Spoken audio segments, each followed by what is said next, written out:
7:20, and it's afternoon time in Ukraine. Joseph Lindsley with us. Joseph, I was listening to Brad Paisley, the country star, talking about his visit to Ukraine yesterday, and I thought of you because you frequently describe what's going on in the cafes and how people are singing and celebrating despite the war. And Brad Paisley said the thing that impressed him most was the way people are living life to the fullest between air raid sirens. And that is frequently what you and I talk about, isn't it?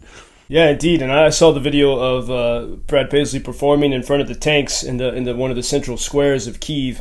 And I think, part of it is you realize, how precious life is when at any moment it could be taken away. And for example, yesterday, the Ukrainians, especially here in Western Ukraine, a holiday is never just one day. So yesterday, the Easter celebrations continued here. And it's really a day of going to family houses for meals and fellowship and conversation.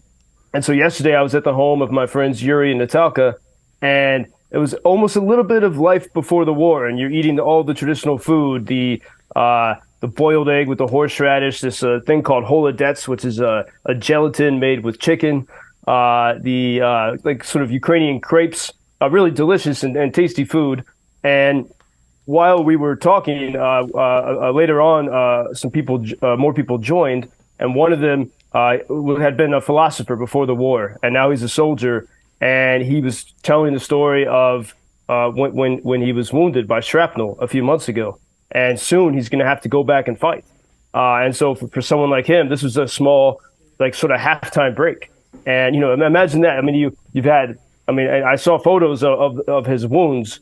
You have these horrible wounds, and even then you're not done. You can't coast. You can't just rest because you're needed. If you're a trained soldier, you're still needed, and you have to somehow find the strength to go back into the fight.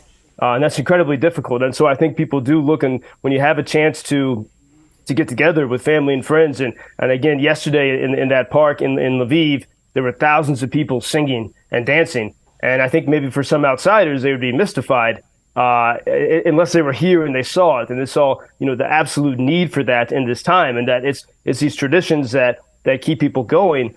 And this was a topic of conversation yesterday as well, that in Eastern Ukraine, because during the Soviet times and the times of the Tsars, most of these traditions were made illegal.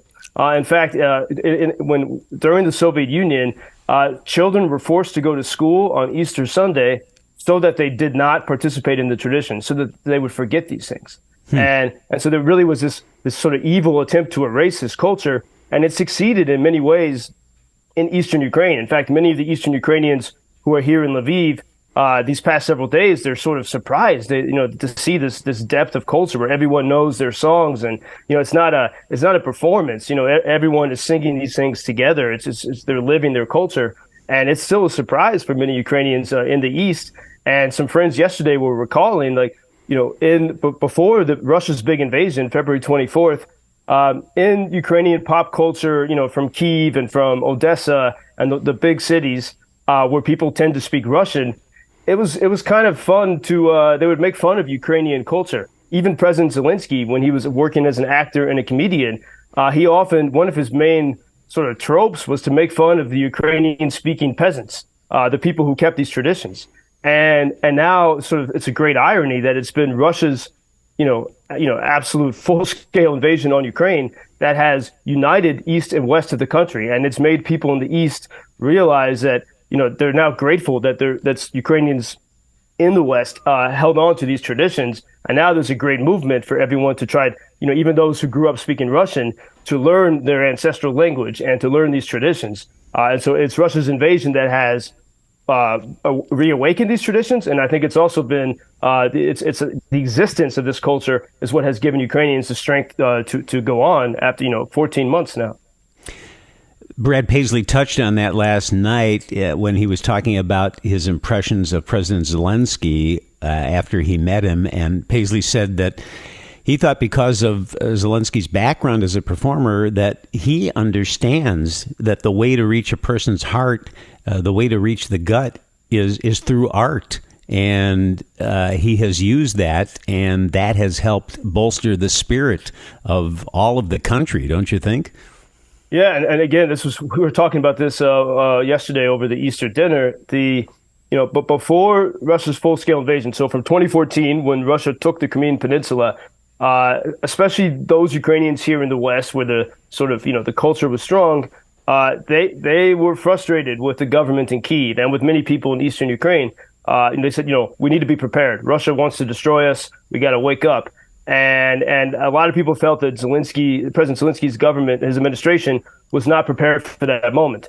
But from those first hours of February 24th, there was a transformation. And I think it's almost universally agreed that, even if, President Zelensky was not the pre-war president, maybe that would have given Ukraine the best preparation, but he was the absolute right person for this moment when you need to understand how to share the story of Ukraine to the world, which he does phenomenally well. And to, because I think, you think of the school of acting called method acting, where you actually, have to live as the actor, in order to really portray the role. And, President Zelensky, by virtue of being here, by virtue of never fleeing the country, and even think in World War II, when the Nazis invaded many countries in Europe, the kings and queens and prime ministers fled. They went to Canada. They lived in exile. That was pretty normal. So it's extraordinary how President Zelensky stayed here. And it's where acting is no longer acting. It becomes real life because he's actually living through, with his family goes through the same hell as everyone else here. And I think that's what, you can say the word acting, but it's really, it's he knows how to share true emotions. And I think,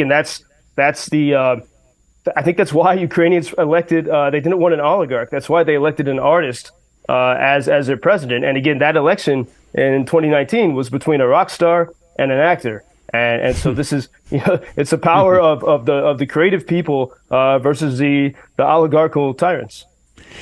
Meanwhile, 4 civilians have been killed, nearly 30 injured in the latest Russian artillery and missile attacks across the front lines in Ukraine. And doesn't a report like that frighten you and your colleagues there in the news bunker, Joseph? Because, again, the Russians are not targeting military installations and soldiers, apartment buildings, schools, hospitals, and civilians like you. Yeah, exactly. In fact, in the past 24 hours, a little village, so many villages are, routinely, it's easy to forget this, but they're hit every single day and night. The little village of Kozacha Lopan, north of Kyiv city, that's a town where thanks to WG and listeners, we brought supplies, where the grateful old lady gave us all she could give, which was apples from her garden, in gratitude for the gifts from WGN. That town was shelled once again last night. The city of Nikopol, a dormitory, houses, a sports school, routinely. These are the places that the Russians are pounding as they try to erase these cities from the map. I just heard from a friend from Nikopol. There was a riverside hotel on the Dnipro River where just last summer we had a charity concert for volunteers and soldiers and children, and we had a band from Ohio, and it was right across the river from, several miles across the river from where the Russians had occupied the territory in Kherson. And we could even swim, and there was a little part of the inlet that was protected from the mines in the river, and we were swimming, having a beer, listening to music, and now that place is totally destroyed. And as this goes on steadily, places that people once knew and people who people once knew are destroyed day by day, while we wait to see, who's going to make the first move on some major offensive. Scary stuff. We hope you stay safe, Joseph, and we'll talk tomorrow. Thank you. Thank you, Bob. Thank you for introducing Ukraine on your social media pages. That's very important that much more people can get more information about the situation here and how everybody can help Ukraine to stay stronger and to save all the world. Что он сказал? Well, which side are you on? На чьей ты стороне? Come on now. Oh, which side are you on? На чьей ты стороне? Ебать.